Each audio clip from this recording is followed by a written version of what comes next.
Hi guys, welcome back to the channel. So आज मैं लेकर आई हूँ मोस्ट अवेटेड व्लॉग जो कि हमारा है Q&A। तो सबसे पहले मैं आप लोगों को बता दूं कि आप लोगों ने मुझे बहुत सारे क्वेश्चंस भेजे हैं। 213 क्वेश्चंस हैं। ऑब्वियसली इस व्लॉग में मैं सारे क्वेश्चंस नहीं ले सकती हूँ, लेकिन आई विल पिक फ्यू और कुछ सिमिलर क्वेश्चंस होंगे तो वो एक साथ आ जाएंगे। So let's start the vlog. Let's start with first question है आशीष शर्मा का।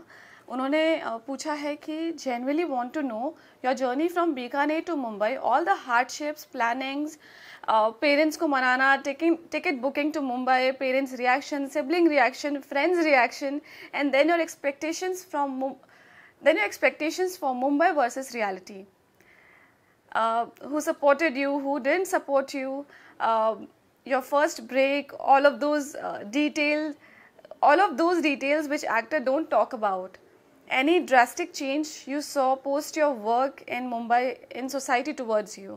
Okay, बहुत लंबा क्वेश्चन है, तो आई थिंक इसके ऊपर तो पूरा एक व्लॉग बन सकता है, लेकिन मैं शॉर्ट में अगर आप लोगों को बताऊं तो जब मैं मुंबई आ रही थी तो मेरा लास्ट एग्ज़ाम था। एक्चुअली मेरे डैड ने मुझसे कहा था कि आप ग्रेजुएशन कंप्लीट कर लो, उसके बाद ही आप मुंबई जा सकते हो, because I wanted to come here and act.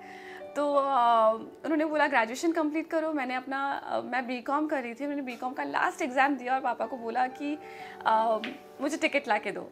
सो उन्होंने मुझे ट्रेन का टिकट ला के दिया और फर्स्ट टाइम जब मैं मुंबई आई थी तो my whole family came together with me, like we all came together here. उसके बाद में हम लोगों ने आके घर ढूंढा। उसके बाद आई स्टार्टेड गिविंग ऑडिशंस, लेकिन मैं मुंबई में किसी को जानती नहीं थी, तो मैंने सबसे पहले किशोर नमित कपूर एक्टिंग स्कूल है वो ज्वाइन किया, ताकि मेरे कुछ कॉन्टैक्ट्स बन जाए, मुझे पता चल जाए कि how to start giving auditions. तो मेरा फर्स्ट शो था ये रिश्ता क्या कहलाता है। एक क्वेश्चन और है आगे शायद, जहाँ पे मुझसे पूछा गया है कि फर्स्ट शो कौन सा था, तो यहाँ मैं उसका आंसर कर रही हूँ। वो क्वेश्चन आगे आएगा तो I'll just read the question. तो मेरा फर्स्ट शो था ये रिश्ता क्या कहलाता है, वहाँ से मैंने काम की शुरुआत की और बस तब से चलते चलते स्टेप बाय स्टेप करके आज यहाँ तक पहुँच गई हूँ। तो और बाकी जो डिटेल्स है ना, जो एक्टर्स डोंट टॉक अबाउट, ये हम ज़रूर बात करेंगे but in the next vlog. Alright, so next question है गौरी गुलगुले का। इनका क्वेश्चन है कि Charu, I like your vlogs, I want to know how you keep yourself calm and strong even though you are facing so many hurdles in your life. There are no support at your difficult time also. How you manage alone and plan your work schedules as a single parent, that is your workouts, Diana's daily routine, shooting and other daily housework, etc. Daily routine timetable, you're really great. Daily routine timetable उन्होंने bracket में लिखा है, शायद वो जानना चाहती हैं। You're really great. Day by day you're looking very gorgeous and confident. Lots of best wishes for your future. खुद को खुश रखना, then automatically your house will be home sweet home. Thank you Gauri, that's really sweet of you. सबसे पहले तो thank you so much, क्योंकि आप लोगों के इस तरह के कमेंट्स पढ़ के आई feel so overwhelmed and so happy कि जब बहुत सारे लोग आपको प्यार करते हैं ना तो बहुत अच्छा लगता है और बहुत मोटिवेशन मिलता है आपको लाइफ में आगे कुछ अच्छा करने के लिए। आपका सवाल जो है कि मैं how do I keep my self calm and strong in my difficult times. So मुझे ऐसा लगता है कि परेशानियाँ तो struggles तो आते ही हैं, लेकिन अगर आप उसको calmly handle करोगे तो आप ज़्यादा अच्छा solution निकाल पाते हो, rather than panic करने से या परेशान होने से या दुखी होने से। क्योंकि if I have to do something, अगर मुझे कुछ करना ही है तो मैं अगर उसको कामली करूँगी तो अच्छे से कर पाऊँगी। अगर परेशान हो जाऊँगी, रोना धोना करूँगी, पैनिक करूँगी, तो मैं कहीं ना कहीं कुछ गड़बड़ कर दूँगी और मैं गड़बड़ करना अफोर्ड नहीं कर सकती हूँ, because I have Ziana in my life and she is my priority. I love her so much. So yeah, thank you Gauri. So Gunjan Arora ने भी सेम क्वेश्चन किया है, how did you become so strong and what makes you move ahead in the challenging times. उनका भी same ही question है, लगभग same answer है, बिकॉज स्ट्रॉन्ग रहने के अलावा और कोई ऑप्शन नहीं है मेरे पास. मेरे पास कोई ऐसा मैं बोलूँगी कि कोई ऐसा शोल्डर नहीं है जहाँ पे मैं सर रख कर रो सकूँ या परेशानी में यू नो मैं कंफर्ट फील कर सकूँ। तो मुझे अपना हेड स्ट्रॉन्ग करके, और स्ट्रॉन्ग रहने के अलावा मेरे पास कोई और ऑप्शन नहीं है। So I have to be strong and yeah चलते रहने का नाम ही ज़िंदगी है, तो ज़िंदगी कभी रुकती नहीं है, आपको भी नहीं रुकना चाहिए। So keep moving ahead. Okay, so angry cat का क्वेश्चन है, as a single parent how do you manage your professional and personal responsibilities, how do you keep any anxiety and negativity in check. So मेरे साथ है कि I am a single parent, मैं एक working mother भी हूँ, और I have a daughter, तो मुझे उसकी रिस्पॉन्सिबिलिटीज़ भी हैं। प्रोफेशनली भी मुझे संभालना है, मुझे पर्सनली भी संभालना है। सो ये मैनेज तो करना ही है। अब कैसे मैनेज करना है, टाइम मैनेजमेंट वो मेरे ऊपर है, क्योंकि और वैसे ये हर औरत में होता है, हर जितनी भी मदर्स हैं वो सब ये बहुत ही बखूबी निभा रही हैं ये सारे जो रोल्स हैं। ये सिर्फ सिंगल मदर का नहीं है, बट मेरे साथ एक जो नेगेटिव पॉइंट है वो ये है कि जब मैं काम पर जाती हूँ तो मुझे मेरी बच्ची की टेंशन रहती है, इसीलिए मैंने ऑब्वियसली घर में कैमरास लगाए हैं और यू नो ऑल दोज पूरा प्रिकॉशन लिया हुआ है। बट देन मैं अपने रिस्पॉन्सिबिलिटीज़ को मैनेज करती हूँ, जैसे कि मैं अभी शूट नहीं कर रही हूँ, तो जब ज़ियाना सो रही होती है, जब उसका सोने का टाइम होता है, उस टाइम पे मैं अपना जिम कर लेती हूँ, उस टाइम पे मैं बाहर के कुछ काम होते हैं वो निपटा लेती हूँ। अदरवाइज़ जितना हो सके मैं घर से काम करने की कोशिश करती हूँ। But when I am shooting तो ऑब्वियसली मैं सुबह सुबह चली जाती हूँ, लेकिन हाफ डे में मैं आई मेक श्योर कि मैं ज़ियाना को अपने पास सेट पे बुला लूँ, क्योंकि सेट पे भी एक होमली इन्वायरमेंट होता है। ऑब्वियसली मैं अपने मेकअप रूम में ज़ियाना को आराम से खिला सकती हूँ, पिला सकती हूँ, सुला सकती हूँ, तो उसके कंफर्ट का पूरा ध्यान रखती हूँ। और अब मैंने शूट लेने से पहले ही इन्फॉर्म कर दिया था that I have a daughter, तो उसके लिए मुझे थोड़ा, इनफैक्ट मेरे प्रोडक्शन हाउस ने भी काफ़ी हेल्प किया था व्हेन आई वाज शूटिंग। उन्होंने मुझे एक when I used to shoot they used to give me a big room जहाँ पर ज़ियाना का स्टफ़ भी आराम से आ सके, जहाँ पर यू नो मैं शूट भी कर सकूँ, ज़ियाना को भी हैंडल कर सकूँ। सो और when there is a will there is a way, मैं हमेशा बोलती हूँ कि अगर आप करना चाहते हो तो भगवान रास्ता अपने आप निकाल देता है, तो वही है। और एंग्जाइटी नेगेटिविटी को मैं कैसे इन चेक में रखती हूँ, वो ये है कि ऑब्वियसली ज़ियाना मेरी लाइफ में है और she is my biggest stress buster. मेरी लाइफ में कितने भी बड़े प्रॉब्लम्स आती हैं, जब मैं उसका चेहरा देखती हूँ ना तो मैं सब भूल जाती हूँ। और आई थिंक ये सब माँओं के साथ होता है कि जब आप अपने बच्चे का चेहरा देखते हो, उसको हंसता हुआ देखते हो, तो आपको लगता है कि everything is worth it. Okay, next question is from Bandita Das. ये पूछती हैं कि any advice for your younger sisters and kindly share your weight loss journey. So मेरी एडवाइस यही रहेगी कि आप इंडिपेंडेंट रहिए, अपनी डिसीजन मेकिंग पावर इतनी स्ट्रॉन्ग रखिए कि कल को अगर कोई डिसीजन लेना पड़े तो डंके की चोट पर आप ले सकें। मुझे लगता है कि आप किसी के भरोसे पे मत रहिए कि कोई आपका साथ देगा। ये बात मान के चलिए कि आप अकेले आए हैं, अकेले आपको अपनी ज़िंदगी जीनी है, अपने हिसाब से जीने की हिम्मत रखिए। और जैसे कि मैं हमेशा बोलती हूँ, when there is will there is a way. अगर आप दिल से कुछ करना चाहोगे ना तो ऊपर वाला अपने आप रास्ता निकालेगा। So if you want something just go for it. दूसरा उसी सवाल का जो सेकंड पार्ट है वो है कि weight loss journey. So weight loss journey wasn't easy for me because मैंने बहुत स्ट्रिक्ट डाइट किया है, because I was doing a show call Jauhari, आप लोगों को पता ही है। तो वो शो के लिए मुझे वेट रिड्यूस करना था, क्योंकि मुझे उस टाइम वो 16-17 साल का दिखा रहे थे। वहाँ से मेरी एज धीरे धीरे उन्होंने बड़ी दिखानी शुरू की, लेकिन क्योंकि वो 16 ईयर्स से स्टार्ट कर रहे थे तो मुझे बहुत अपना वेट रिड्यूस करना था। तो मैंने झटके में खाना खाना बंद कर दिया था, और I was of sugar, of milk, बहुत स्ट्रिक्ट डाइट किया मैंने। कभी कभी तो मैं सिर्फ फ्रूट्स पे थी, या कभी सुबह सिर्फ मैंने ड्राई फ्रूट्स खाए, ब्लैक कॉफ़ी पिया, ब्लैक कॉफ़ी काफ़ी पीती थी मैं। और वर्कआउट मतलब मैंने 2-2 घंटे जिम में वर्कआउट किया है। और उसके बाद ऐसे नहीं कि मैं घर आके रेस्ट कर रही हूँ, उसके बाद मैं सीधा शूट पर गई हूँ। मैंने पूरा दिन 14 आवर्स का शूट किया है। So it was quite hectic for me, but मैं आप लोगों से कहना चाहूँगी कि अगर वेट रिड्यूस करना है तो टेक योर टाइम, धीरे धीरे करके आराम से कीजिए।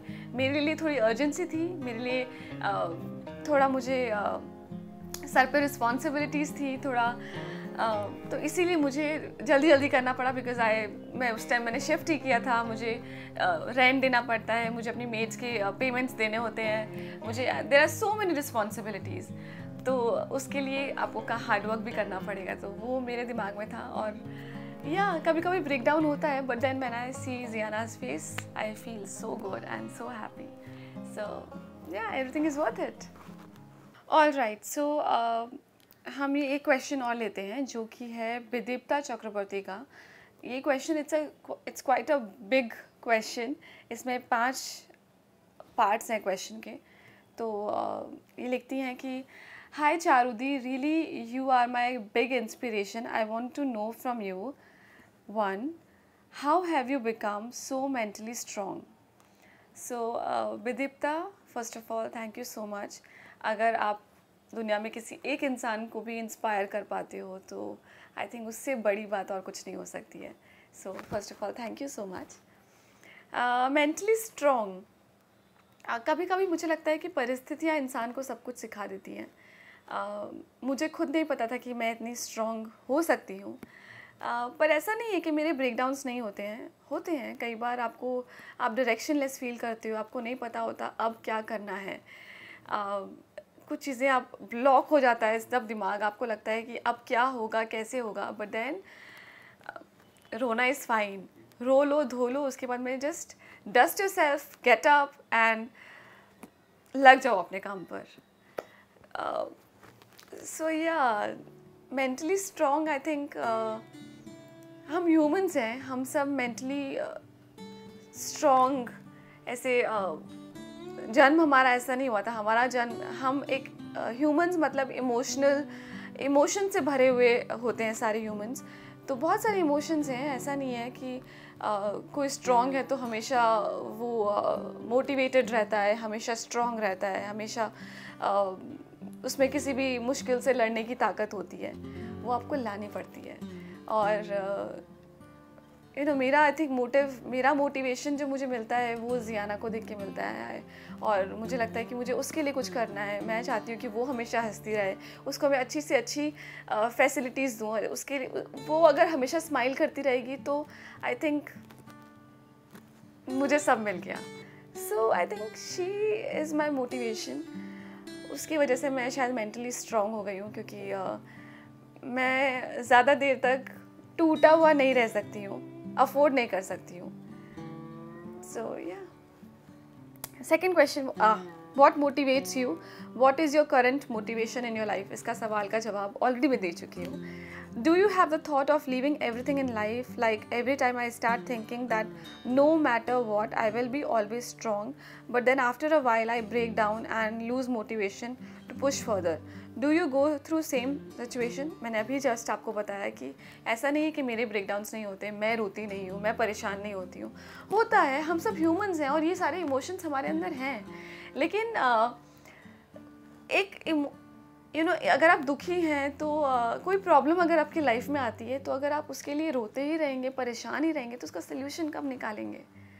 रोना इज़ फाइन, रो के अपना इमोशन बाहर निकाल दीजिए, then get up, dust yourself और सोचिए कि अब इस प्रॉब्लम से बाहर कैसे निकलना है। सो ऐसे गोल्स, छोटे छोटे गोल्स बनाइए और अचीव करते जाइए। कोई प्रॉब्लम आई है तो सबसे पहले हमें क्या करना है, अगर काम नहीं है तो सबसे पहले हमें क्या करना है, सबसे पहले मुझे ऑडिशन देना है, ऑडिशन देने के लिए मुझे प्रिपेयर करना है, प्रिपेयर मैं इतना अच्छा करूं कि मेरा ऑडिशन एटलीस्ट अगर सेलेक्ट नहीं भी होती हूँ तो एटलीस्ट उनके दिमाग में बैठ जाए कि हाँ she is a good actor, such kind of small goals. और आई एम श्योर हमेशा हर क्वेश्चन का मैं जवाब ऐसे ही दे रही हूँ कि when there is a will there is a way. I think ये लाइन ना, ये जो बात है मेरे मन में बैठ चुकी है कि when there is a will there is a way. अगर आप दिल से कुछ करना चाहते हो ना तो ऊपर वाला आपका साथ ज़रूर देगा। Do you have friends in your life who always encourages you, or you manage everything by yourself? Of course I have friends, but मैं आप लोगों से भी यही कहूँगी कि कभी किसी पर डिपेंडेंट मत रहिए कि आपकी प्रॉब्लम्स आएंगी और आपको कोई उस प्रॉब्लम से बाहर निकालने के लिए आएगा। Stand for yourself. मेरे हिसाब से आपकी प्रॉब्लम आपसे ज़्यादा और कोई नहीं समझ सकता है, और आपकी प्रॉब्लम को आपके अलावा कोई और सॉल्व नहीं कर सकता है। सो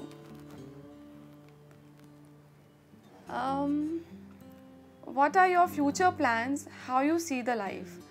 So I take life as it comes to me, but because I have Ziana, तो मुझे फ्यूचर थोड़ा बहुत प्लान करके चलना है।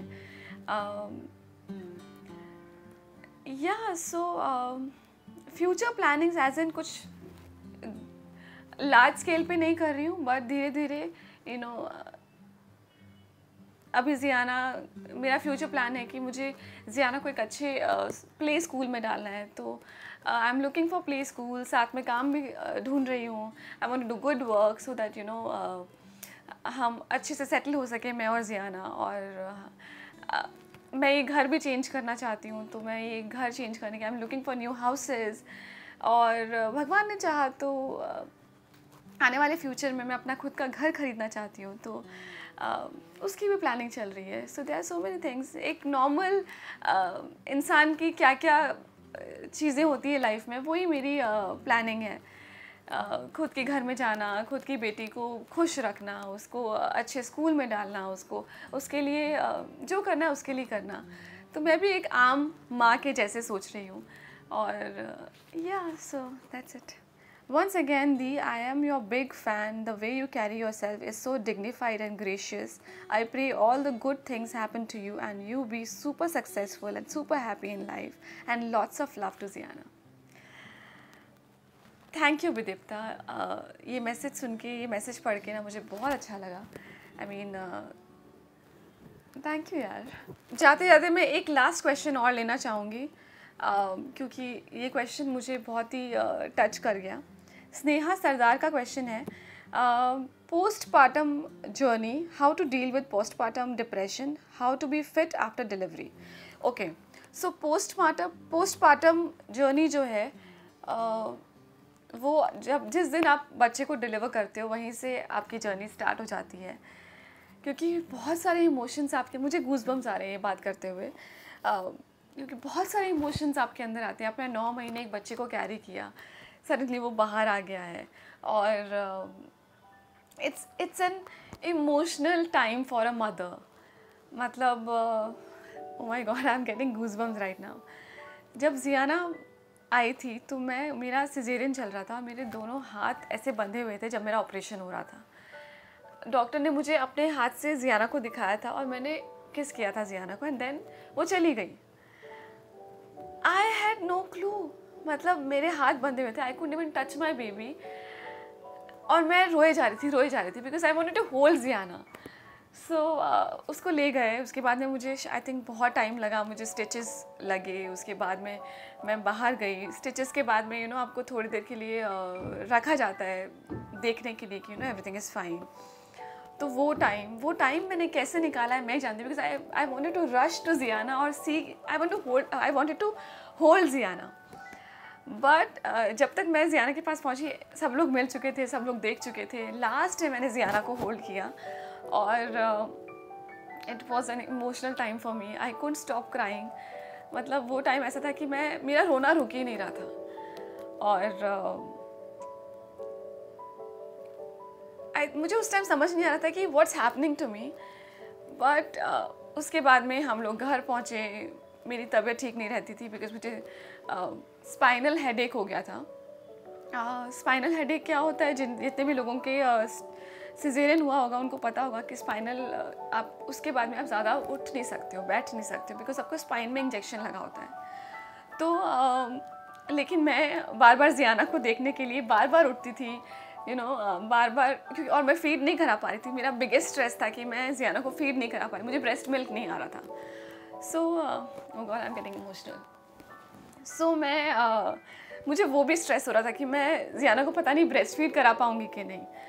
और सब लोगों ने बोला था कि अगर आप ब्रेस्ट फीड नहीं करा पाओगे तो बच्चा वीक हो जाता है, उसका इम्यून सिस्टम वीक हो जाता है।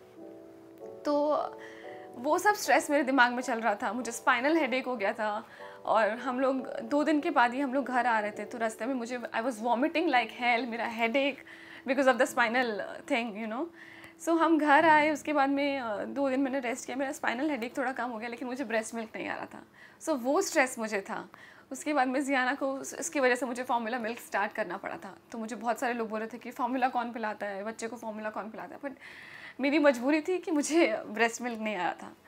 But then after like a week मुझे हल्का हल्का ब्रेस्ट मिल्क स्टार्ट हो गया था, लेकिन वो भी प्रॉपर नहीं हुआ था। तो वो मुझे पेन भी था, मुझे यू नो जितनी भी माएँ हैं जो ब्रेस्ट फीड कराती हैं उनको पता होगा कि जब ब्रेस्ट मिल्क अच्छे से नहीं आता है तो you know there is soreness, वहाँ पे पेन होता है, और बच्चे का पेट भी नहीं भरता है, तो आपको बार बार फार्मूला मिल्क देना पड़ता है उसको।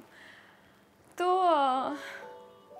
It was a difficult time, और वहाँ से आई थिंक मेरा थोड़ा डिप्रेशन स्टार्ट हो गया था। Then I decided, I kept myself busy in vlogs, क्योंकि उस टाइम मैं शूट नहीं कर सकती थी, I was in ready for shoots. Jiyana बहुत छोटी थी, तो मैं व्लॉग्स में अपने आप को बिज़ी रखने लग गई। मैं जियाना के साथ व्लॉग्स बनाने लगी, यू नो मैं अपने जर्नी आप लोगों को दिखाने लगी। आप लोगों को ऑब्वियसली पता है कि मैं शुरू से आप लोगों को सब कुछ दिखा रही हूँ। तो जब मैं अपने आप को बिज़ी रखने लगी तो मेरा ध्यान, आई थिंक मेरा डिप्रेशन अपने आप गायब हो गया। I think I love working, and that something जो मुझे सारी नेगेटिविटी से दूर रखता है, सारी जितने भी बुरे थॉट्स मेरे दिमाग में आते हैं उन सब चीज़ों से मुझे दूर रखता है। तो फिर बच्चा जब हो जाता है तो आपका सारा ध्यान उसके ऊपर होता है। कभी वो बीमार हो जाता है, कभी उसको, जियाना को कॉलिक पेन हुआ करता था, तो colic, she was a colic baby, तो उसको कभी कभी पेट में इतना दर्द होता था कि वो रोते रहती थी। तो इन सब चीज़ों से लड़ते आज आई नो कि वो उसका जो रोना है वो किस चीज़ का रोना है, और उसको उस टाइम पे क्या चाहिए। उसको पेट दर्द हो रहा है इसलिए रो रही है, कि उसको बुखार है इसलिए रो रही है, कि वो उसको भूख लगी है कि इसलिए रो रही है, या वो सिर्फ एक्टिंग वाला रो रही है। तो यू नो मदरहुड एक ऐसी जर्नी है जो बहुत सारे इमोशन से होकर गुजरती है, और and it's a beautiful journey. मतलब मैं कोई कंप्लेन नहीं कर रही हूँ, हर माँ इस जर्नी को फेस करती है। लेकिन मदरहुड मैं ये बोलूँगी कि थोड़ा आइसोलेटिंग होता है, थोड़ा आपको अकेलापन फील होता है मदरहुड में। लेकिन आप अपने आप को अकेला मत समझिए, आपका बच्चा आपके साथ है, और जब आप उसकी प्यारा सा चेहरा जब आप उसका देखते हैं तो आई थिंक ये जो जितना भी पेन है, जितना भी प्रॉब्लम्स आप फेस कर रही हैं, I think everything is worth it, everything is worth it. So hats off to all the mothers. That's it for this vlog. बाकी और भी बहुत सारे क्वेश्चंस हैं जो मैं आगे धीरे धीरे व्लॉग्स में 1-2 क्वेश्चंस लेते रहूँगी। सो या, थैंक यू।